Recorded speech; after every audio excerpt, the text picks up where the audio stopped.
Warcraft went from a universe where people attend church and fight orcs to a Lovecraftian horror novel featuring undead waifus with dimensions on top of dimensions on top of dimensions. Novel said he thinks there's a Lifelands as well. It's just lands all the way down! Over the course of 25 years, major change was bound to happen, so it's no surprise that WoW isn't an exception. But how did all of these changes occur? Well, the answer is slowly and incrementally. As Warcraft changed from an RTS to an MMO, and the story's moral tone has evolved, our beloved unbreathing friends did as well.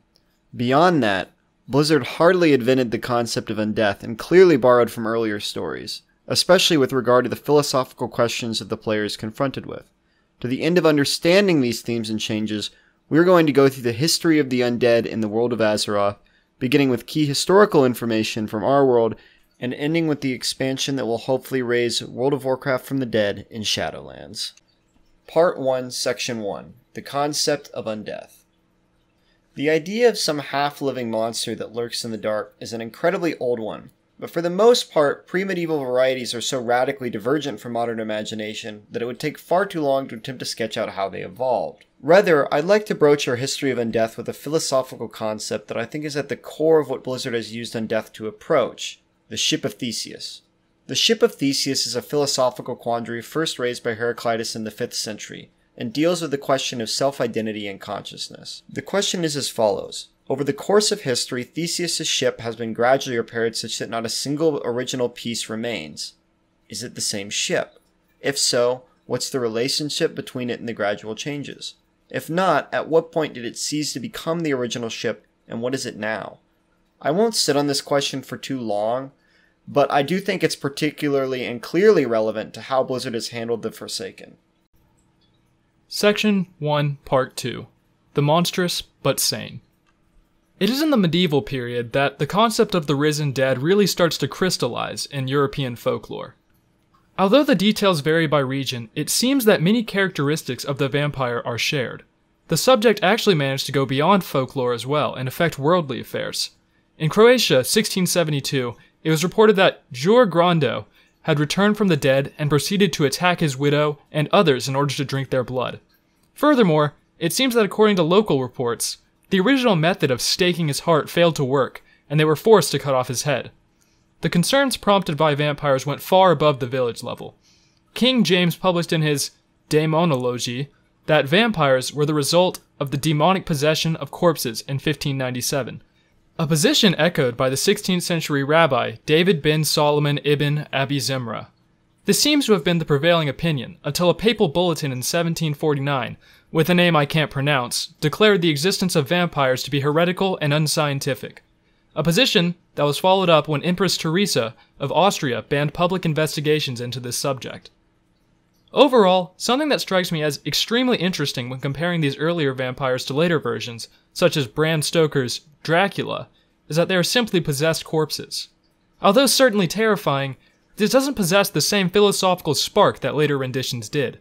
Also interesting is that already there is an insinuation that undeath is strongly connected to disease, almost like a plague of sorts, in the way sources insinuated that they were the natural result of a lack of proper spiritual hygiene in the burial process. Part 1, Section 3. The Monstrous and Decidedly Insane. Something I was surprised to find in my research is that the zombie mythos originates completely in the New World, and doesn't seem to have any non-tangential connections to recorded African practice other than a few linguistic ties. Rather, its roots lie in Haitian voodoo, where it refers to will-less undead servants raised by a necromancer to serve as their personal slave. I'm drastically underreporting what little I have read about this, but a lot of it was conflicting and or related to deeper cosmology that I don't think is particularly influential to later pop culture, particularly given that the concept seems to have largely jumped ship to the US in the 20s, and from there largely developed its own life. Section 1, Part 4. The Constructed and Debatedly Sane. It's in the 19th century that stories start broaching the crisis of identity that would define later narratives of Undeath. Bram Stoker's Dracula and Mary Shelley's Frankenstein in particular served to influence Warcraft, both in an aesthetic and a literary sense. Certainly the image of Frankenstein is a sewn-together abomination of multiple corpses, is seen in Warcraft's abominations and the forsaken humanity of Dracula, and his contest with Helsing seems influential as well. Most important is the quest Frankenstein's monster embarks on to find his own humanity, and failing that, a desire to destroy humanity in a certain sense. Interestingly, I also think there are certain crossovers between Dracula's story and the way Medivh is handled with Karazhan, something that might be explored in a later video. Section 1, Part 5. The Unwilling and Definitely Sane. One source that I think absolutely served as an inspiration for the Warcraft authors, but doesn't get talked about enough, is Frank Herbert's Dune series. I'm going to spoil in a very vague way here, so if you care about that, there will be a note on the screen telling you to what time to skip to.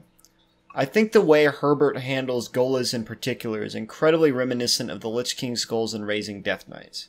Golas are artificial humans, and raised in vats as reconstructions of dead humans using samples of their DNA. They are portrayed as often being eerily similar personality-wise, and one of the central plot points of the series as it goes on is how through psychological trauma, memories could be restored.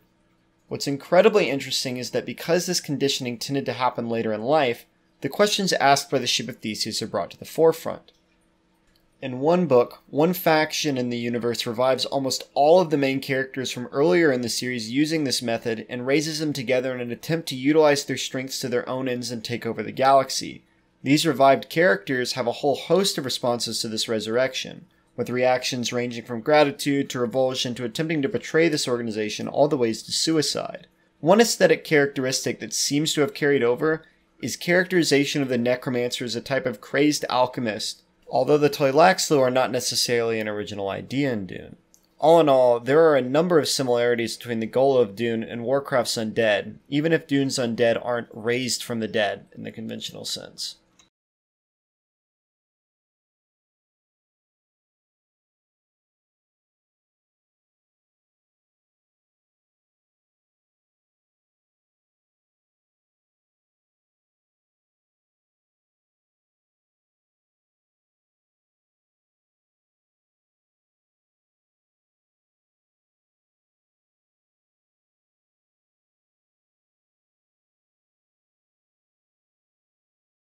Part 2, Section 1.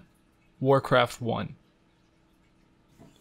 In Warcraft's beginning, the Undead did not yet feature as a huge part of the storyline, although the game mechanics did facilitate them.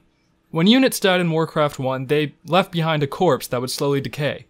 The Orc Horde had a spellcaster unit called Necrolytes that could raise these corpses as a unit fittingly called the Dead. Although they lacked any substantial stats, with only 40 hit points, 1 armor, and 1 base damage, they do seem to have been useful as a screen and to harass peasants. Little side note, we got seriously cucked and watched the only Warcraft 1 video that came up when we searched Necrolytes, and that dude never actually used the ability, so we're just going off what the wiki says in regards to this. Part 2, Section 2. Warcraft 2. With Warcraft 2, Blizzard clearly planned at creating a much more thought-out and detailed world in Azeroth, and the Death Knights are a clear example of this creativity. Extremely different from the Death Knights of the MMO, the Death Knights of Warcraft 2 were the corpses of human knights from the First War, possessed by the spirits of slain orc warlocks. Rather than hulking warriors wielding disease, blood, and frost, these Death Knights were ranged casters that centered around buffing allies and slaying enemies from a distance. Serving as the Horde's equivalent of the Alliance Mage, Death Knights carried forward many abilities of Warcraft 1's Necrolyte, such as Raise Undead, as well as being the class for the Horde hero character, Teron Gorefiend, a member of the Shadow Council who would return to the series in the Burning Crusade expansion. Interestingly, these Death Knights are pretty reminiscent of the medieval beliefs with regard to Undeath, namely how they are possessed by evil spirits. They are really cool, and we honestly think it's a shame that they never really revisited a playable necromancer of a similar kind in the MMO. Part 2, Section 3. Warcraft 3. The Plague of Undeath is incredibly important to the storyline of Warcraft 3, and I don't really feel like retelling its story completely. Instead, I would like to talk about how Blizzard used Undeath to convey several of the most important narratives in the franchise's history. The framing of Undeath as a disease provides an excellent springboard for the player into the story of Arthas' fall by preying upon the image of how paladins are supposed to excise corruption. Arthas' discovery that the grain storage in Stratholme had been infected with the Plague of Undeath and its subsequent culling of its population is used as a moral version of crossing the Rubicon, in a way that is very evident to the player. Once we are along for the ride, it's easy to see how the story of Arthas' fall over the course of his crusade to stop the Scourge in Northrend made him perhaps the most iconic character in the franchise. One thing that I want to note here is how Blizzard changed the concept of the Death Knight to fit this narrative. By making the Death Knight into a reverse paladin rather than a necromantic mage, Arthas' moral fall and transformation into Undeath is more easily understood by the audience as a mockery and twisted version of his previous self. A sort of road to hell is paved with good intentions kind of thing. Another thing about the Death Knights that I think is interesting in Warcraft 3 is how they were not revived from fallen enemies of the Scourge like later playable Death Knights, but instead were paladins who had undergone similar falls from grace and into hopelessness as Arthas. This plotline also served to represent the creation of the race that would confusingly enough for this video be called the Undead, and later known as the Forsaken, although that story would be told in Part 2, Section 3.5, Warcraft 3, The Frozen Throne. Again, rather than covering the actual plotline of this game, I would prefer to talk about the changes and innovations that it brings to how Warcraft understands Undead within the universe. There are 3 things that I find really interesting about this expansion. The first is the final separation between the Scourge and the Burning Legion.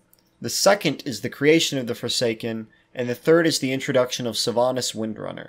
One of the things that is interesting about necromancy in WoW is that up to this point it had really always been handled as an extension of demonic magic and the ambitions of the Burning Legion, not so much as its own independent force or faction in the lore. That separation will be finalized in this expansion, a distinction that has continued to this day and has been formalized with Chronicle and the World of Warcraft cosmology map. Beyond that, the introduction of the Forsaken represents a really interesting innovation for the series, because it represents the first time that by and large non-willing undead had sentience in the World of Warcraft universe.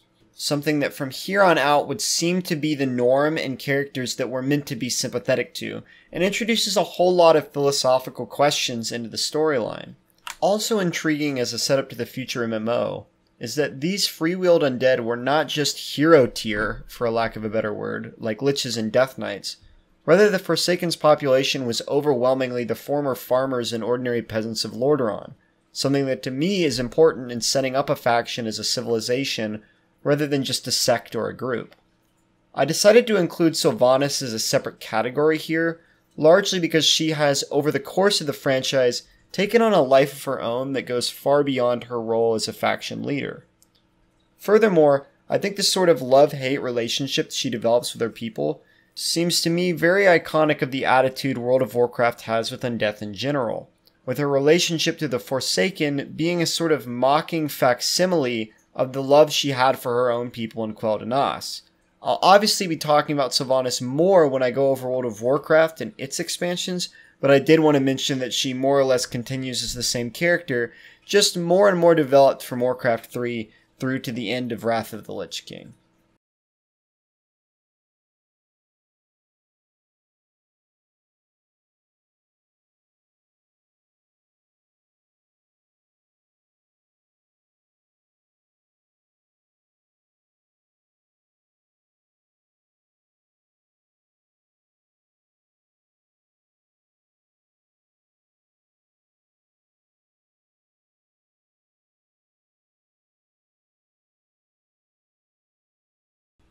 Part 3, Section 1, The World of Warcraft. As a brief disclaimer before we begin, there are a lot of WoW expansions, and life is short, so we're not going to be taking the time to talk about all of them. Rather, we're going to focus on release WoW and expansions with a strong undead presence. I'd also like to briefly broach a concept before I get into the release of World of Warcraft. This concept is verisimilitude, the quality of appearing to be true or real. This is a very important subject when talking about the transition between Warcraft the RTS and Warcraft the MMO. As the game has continued, various aspects of verisimilitude have been sacrificed in the interest of game balance.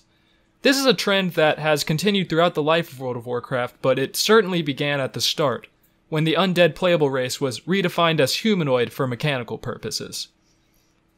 This, along with the removal of the common language from undead characters, is certainly understandable from a play design perspective, getting crit by paladins in PvP when they dealt holy damage would have been game-breaking, but it certainly would have been flavorful. That's not to say that playing as an undead in classic WoW lacked flavor, far from it.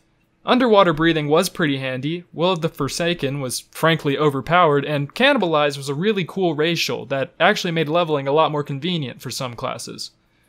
Undercity is really eerie and distinct, with lots of plague flowing through the sewers, and the Tearsfall Glades create a really cool gothic environment. World of Warcraft really did deliver on its essential premise of playing an RPG in the world of Warcraft 3. And that's really what the Undead of Classic are, the leftovers of the plotline from Warcraft 3. Whether it be the Scourge remaining in Lordaeron, or the Plaguelands, or the playable Forsaken, but it's that identity of the rugged survivor which would come to define the Forsaken as a group. Part 3, Section 1.5, Burning Crusade. Terran Gorefiend was a raid boss, which pseudo-confirmed that those riders in the Deadwind Pass aren't Death Knights, so that's cool, I guess. Part 3, Section 2, Wrath of the Lich King. As an entire expansion dedicated to the undead, there is obviously a lot to talk about in Wrath of the Lich King. In Wrath, there are two plot points that really stick out to us as important to considering in the evolution of Undeath in the World of Warcraft. The first is the events at Light's Hope Chapel, and the second is the events at the Wrathgate and the ensuing plotline. The Death Knight starter zone and its conclusion at Light's Hope Chapel are very clearly a commentary on free will, what with the players being pseudo-sentient and forced to massacre the town of Havenshire before turning on the Lich King at Light's Hope Chapel and gaining free will.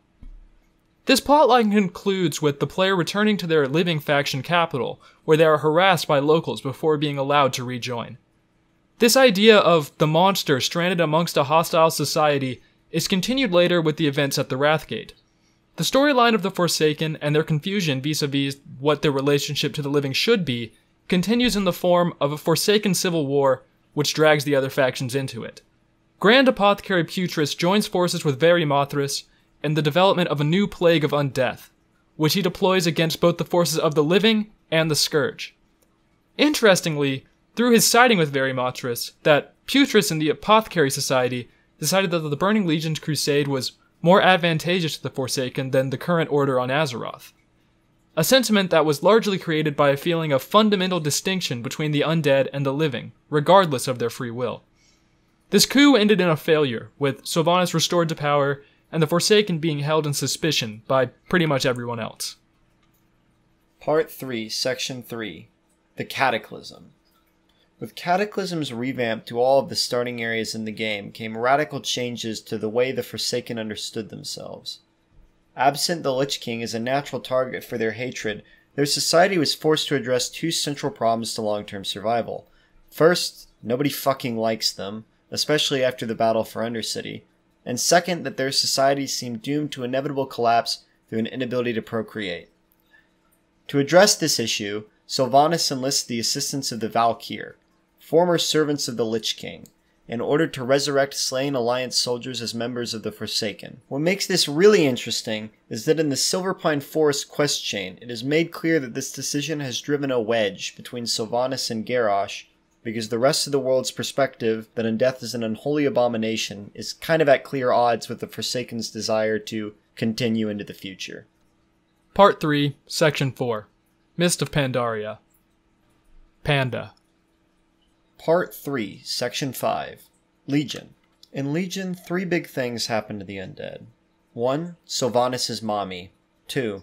The storyline of Sylvanas and the Vrykul continues with her attempting to subjugate the Vrykul Queen in Stormheim, thus forcing her to raise more Forsaken. 3. The addition of Kalia Menethil and the idea of the Lightborn undead. Long story short, Kalia Menethil gets a bunch of the Forsaken and their surviving human relatives together for a reunion. It, like all previous examples of human-undead mingling in the stories we've provided, doesn't end particularly well, although in this case it's because Sylvanas and her supporters kill all of them. Rather than the living oppressing the undead, it has come full circle, and the undead are, at least in this case, the creators of this separation. After Sylvanas goes baby rage, Kalia Menethil is revived by the light, not as she previously was, but as a new form of undead, a light-forged one. I'd speculate that this change in the way the light's relationship with Undeath works in the lore is on Blizzard's end in adjustment of the concept of the light to better interact with their knowledge about the Shadowlands, and how much Undeath was going to change in the future. Although it's a topic for another video, the light in Warcraft has changed even more than the Undead over the years, and likely will change even more moving into the future.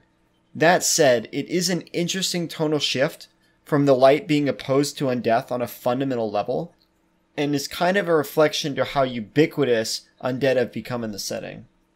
Part 3, Section 6, BFA. The release of BFA, the Undead intelligence quotients had to be re-evaluated after it became apparent of the superior intellect that Sylvanas possessed, thus substantially increasing the mean IQ and rendering years of social science wasted. Part 3, Section 7, Shadowlands.